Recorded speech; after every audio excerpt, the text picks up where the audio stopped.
4 GB 40 बच्चे देश में नहीं चलेगी, नहीं चलेगी, नहीं चलेगी।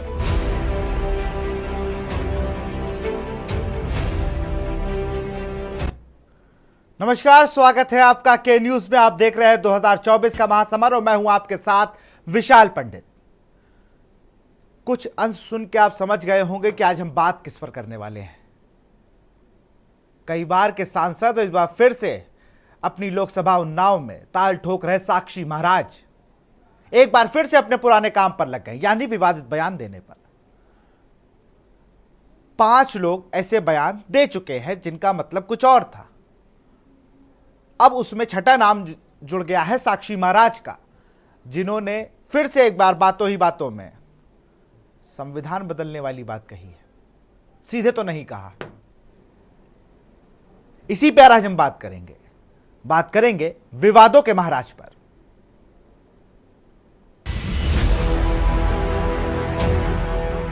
चार जीबी 40 बच्चे देश में नहीं चलेगी, नहीं चलेगी, नहीं चलेगी।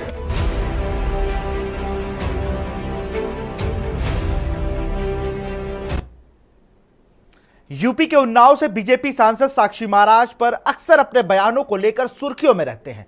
लोकसभा चुनाव के बीच उन्होंने एक बार फिर विवादित बयान दिया है, जिसके बाद सियासी तापमान हाई हो गया है। बीजेपी सांसद ने जनसभा को संबोधित करते हुए कहा कि अब 4 बीबी और 40 बच्चे नहीं चलेगा। यही नहीं, उन्होंने एक बार फिर से जनसंख्या नियंत्रण कानून की बात दोहराई है।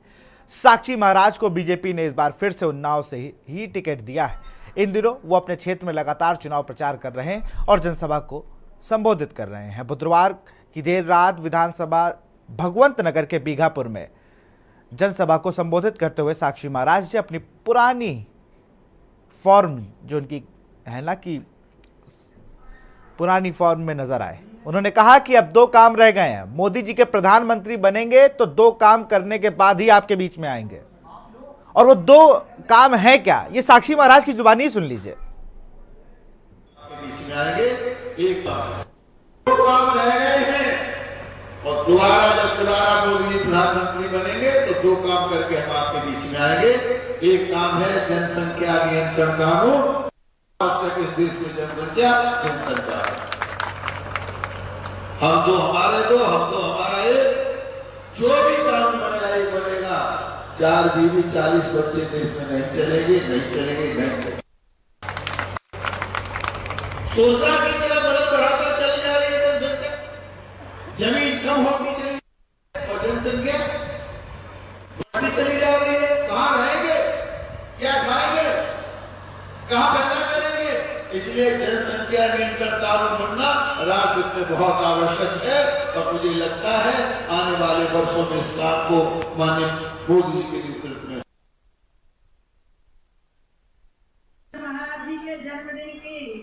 तो सुन लिया आपने क्या बयान है, किस तरीके से कहा। हम तो आएंगे ही नहीं। हम प्रचार जीतने के बाद या प्रधानमंत्री जब बनेंगे नरेंद्र मोदी जी, तब हम आएंगे। हमारे साथ गेस्ट का पैनल भी जुड़ा है, जुड़ेगा थोड़ी देर में। भाजपा और कांग्रेस के कई नेता हमारे साथ जुड़ेंगे, उनसे फिर हम बात करेंगे और इस पे आप भी अपना सवाल पूछ सकते हैं। ये टीवी स्क्रीन पर जो नीचे नंबर दिए जा रहे हैं, जनता का चुनाव है, अब तो जनता के पाले में गेंद है। जनता को इस कानून को चाहिए, जनता ये सुनना चाह रही है, नहीं चाह रहा है। जनता चाह क्या रही, ये भी अब जनता की जुबानी ही सुने। जनता अपने सवाल ही पूछ सकती है हमसे। नीचे स्क्रीन पर आपको नंबर दिख रहे हैं, उस पर कॉल करें। हमारे साथ बीजेपी के नेता डॉक्टर रोहित सक्सेना जुड़ चुके हैं, उनका रुख करेंगे। तो थोड़ी देर में ही कांग्रेस से भी हमारे साथ प्रवक्ता जुड़ेंगे। रोहित जी, बहुत बहुत स्वागत है आपका के न्यूज़ में।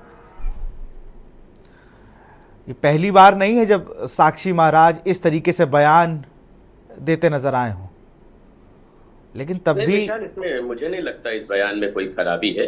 ये बयान ठीक है और मुझे लगता है कि जनसंख्या नियंत्रण पर कानून बनना चाहिए और जब कानून बनेगा तो सभी के लिए बनेगा। किसी वर्ग विशेष या किसी व्यक्ति विशेष के लिए कोई कानून नहीं बनेगा। ये जो भी कानून होगा सबके लिए होगा और मुझे लगता है ये इसकी आवश्यकता है देश में और ये होना चाहिए।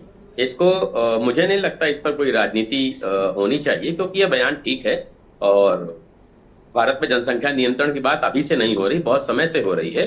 और इसके पहले की सरकार को जनसंख्या नियंत्रण के लिए आपको पता होगा क्या क्या किया था इमरजेंसी के दौरान। तो मुझे लगता है एक संवैधानिक तरह से कानून बनना चाहिए और उस कानून के तहत काम होना चाहिए। और जनसंख्या एक बड़ी समस्या है, क्योंकि यदि जनसंख्या इस तरह से बढ़ती रहेगी तो मुझे लगता है देश के साधन संसाधनों को उस स्पीड से बढ़ाना कहीं से भी अभी संभव नहीं है। तो जनसंख्या पर कानून अगर आएगा तो आना चाहिए, और मैं इस तरह के चीजों का स्वागत करता हूं। और कानून जब बनता है किसी भी देश में तो लगभग मतलब वहां के सभी लोगों पर इन्फोर्स्ड होता है, उन सब पर प्रवर्तन होता है उसका। तो कानून में कोई बुरी बात नहीं है, जनसंख्या पर नियंत्रण पर कानून आना चाहिए, संवैधानिक रूप से आना चाहिए, संवैधानिक रूप से इसका पालन होना चाहिए। और जैसा आपको पता है 3 तलाक पर ऑलरेडी कानून आ चुका है, तो इस तरह के कानून आते हैं तो सब पर इन्फोर्स होते हैं। इसमें कुछ बहुत मुझे राजनीतिक दृष्टिकोण से कुछ गलत नहीं लगता है। नहीं, बिल्कुल सही बात कही आपने। आपसे सवाल ये है कि जनवरी 2015 साक्षी महाराज ने एक सभा को संबोधित करते हुए कहा था कि भारत में अगर हिंदू धर्म की रक्षा करनी है तो महिला कम से कम 4 बच्चे करे।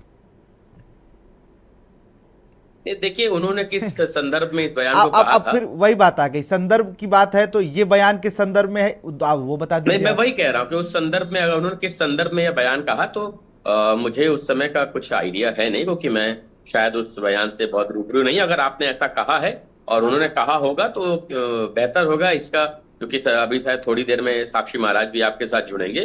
तो इस संदर्भ में उनका बयान मैंने आपसे क्या कहा, यदि इस तरह के कानून की बात हो रही है तो इसका स्वागत होना चाहिए। जनसंख्या नियंत्रण पर कानून बनाया जाना बहुत आवश्यक है, लेकिन संवैधानिक दृष्टिकोण से, संवैधानिक तरह से कानून बने और वो भारत के सभी नागरिकों पे एक समान लागू होना चाहिए। और इस तरह के कानून का मुझे लगता है भारत में आवश्यकता है और होना चाहिए। और जिस बयान की आप बात कर रहे हैं तो चूंकि मैं उस बयान का से रूबरू नहीं हुआ, अगर जिस संदर्भ में उन्होंने कहा होगा, क्या कहा होगा, क्यों कहा होगा, तो चूंकि अभी आपके साथ जुड़ेंगे तो बेहतर होगा वो इसका जवाब देंगे। लेकिन इस बयान की मैं प्रशंसा करता हूं और इसका स्वागत करता हूं। किस वाले बयान की? नहीं, किस बयान की? जनसंख्या नियंत्रण वाले की या फिर 4 पत्नी 40 बच्चे नहीं चलेंगे की?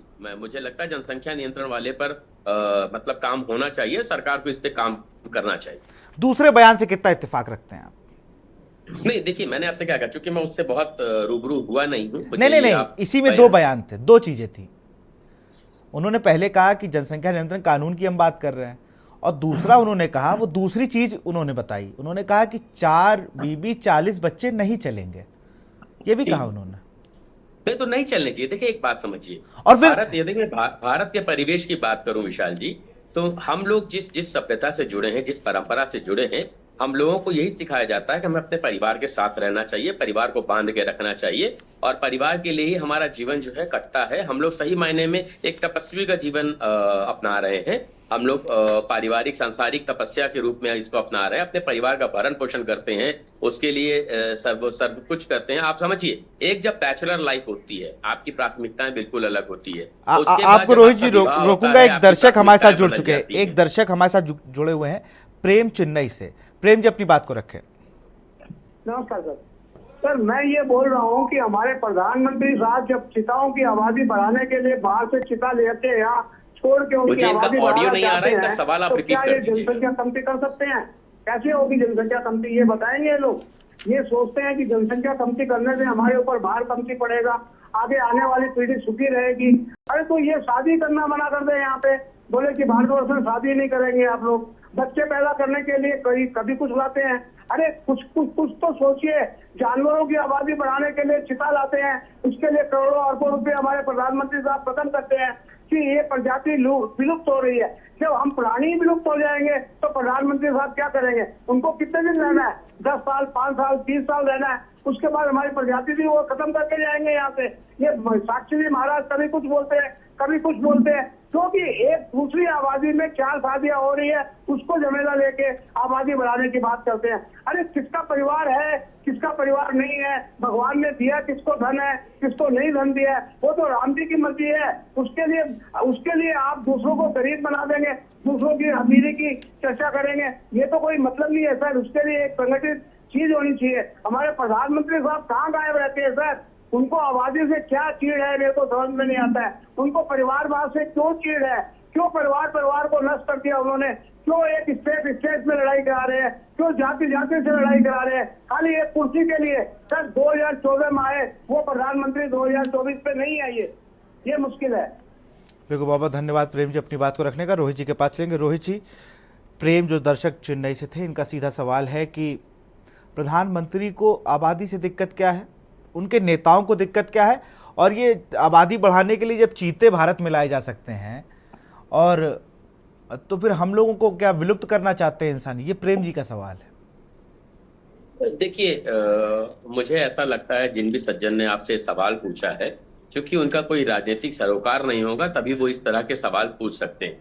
भारत का प्रधानमंत्री होने के नाते भारत के प्रधानमंत्री की ये जिम्मेदारी होती है भारत के नागरिकों के जीवोपार्जन के लिए, अपने जीवन शैली को यहाँ पर व्यतीत करने के लिए उसके साधन संसाधनों की समुचित व्यवस्था कराई जाए और उनको उनकी व्यवस्था को संपूर्ण रूप से देखा जाए और उसके लिए जो भी सही कार्य लेनी चाहिए वो ली जाए। तो ये उनका कहना है कि प्रधानमंत्री को इससे क्या समस्या है, तो मुझे ऐसा लगता है शायद ये बहुत बचकाना सा सवाल रहा उनका। इस तरह के सवाल नहीं होने चाहिए, क्योंकि जब देश में एक बात समझिए, जिस स्पीड से समस्या जनसंख्या के रूप में बढ़ रही है, ये बात सही है कि आज हम दुनिया का सबसे बड़ा मार्केट बन के बैठे हुए हैं, लेकिन ये भी बात सही है कि हमें इस पे चेतना चाहिए, क्योंकि जो साधन संसाधन है हमारे पास देश में वो समुचित है। तो यदि अगर हम इसी परिपाटी पे चलते चले जाएंगे, नहीं हमें बढ़ना ही है केवल जनसंख्या, और फिर हमें बाहरी लोगों को सस्ता भी देनी है जो बाहर से विस्थापित होके आए हैं। ये वही मैं कह रहा हूँ कि ये उनका जो सवाल है बहुत बचकाना सवाल है। इस तरह का सवाल मुझे नहीं लगता बहुत लाजमी सवाल रहा है ये, क्योंकि साधन संसाधन देखना ही देश के, देखिए भारत के संविधान का प्रमुख होता है भारत का प्रधानमंत्री। यदि आप इसका डेमोक्रेटिक एक प्रोफॉर्मा देखेंगे तो भारत के संविधान के प्रमुख होते हैं भारत के प्रधानमंत्री, जिनका यह दायित्व होता है भारत के नागरिकों के जीविकोपार्जन का लेकर के, जीवन यापन को लेकर के सारी समुचित व्यवस्था कराना, उनके रहने की, उनके रोजगार की, उनके खाने की, उनके आवास की, सबकी व्यवस्था कराना। तो मुझे लगता है ये चिंता का विषय है और इस पर प्रधानमंत्री की जिम्मेदारी बनती है। इसलिए इस पर मुझे लगता है कि जो बात कही गई सही गई, इस तरह के प्रश्न प्रधानमंत्री पर मतलब आप साक्षी महाराज के बयान से बिल्कुल सहमत है? बिल्कुल, देखिए ये विवादित नहीं है।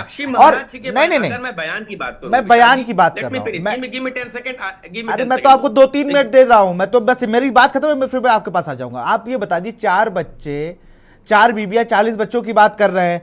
कभी वो कह रहे हैं कि हिंदू धर्म बचाना है तो 4 बच्चे करो, कभी वो कह देते हैं कि मदरसों में पढ़ने वाले आतंकवादी हैं, वो लव जिहाद कराते हैं। इन सब बयानों से भी आप पर उनका रखते होंगे, ये सब बयान भी आपको अच्छे लगे? बात विशाल जी आप लोगों ने अपने चैनलों के माध्यम से कई बार दिखाई है कि मदरसों का इससे पहले जो फंड आता था उसका इस्तेमाल किस लिए होता था। अगर आप देखते होंगे तो उत्तर प्रदेश में एसआईटी ने ऐसे कई मदरसों में रेड डाली जहां से लोग पकड़े गए जिनका कहीं ना कहीं सरोकार आतंकवादी गतिविधियों में रहा है। ऐसा नहीं है कि ये केवल कहा गया है, ऐसा हम लोगों ने खुद देखा है और सरकारी एजेंसीज ने रेड डाल के लोगों को पकड़ा है। इसी वजह से इस सरकार ने एक कार्य किया कि मदरसा बोर्ड से, आप समझिए, अगर 2017 के पहले की मैं बात करूं तो 300 के आसपास कुछ मदरसे केवल रजिस्टर्ड थे मदरसा बोर्ड से। यदि आप 17 से 23 तक का आंकड़ा देखें तो ये आंकड़ा 7,500 पहुंच गया है। यानी कि जो मदरसे, जब एक बार बताइए, यूपी बोर्ड है ना, सीबीएसई बोर्ड है ना,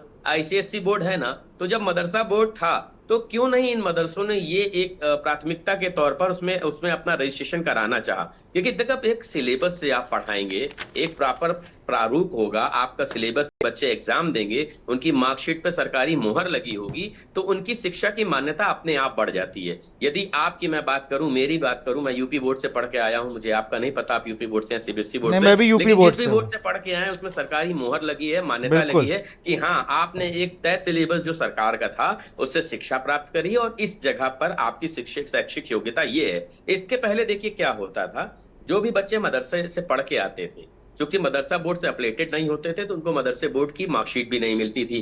तो वो बच्चे जो मौलवी बनते थे उनको घर के जो सांस्कृतिक कार्यक्रम होते हैं, धार्मिक कार्यक्रम होते हैं, उनमें बुला करके 1000, 500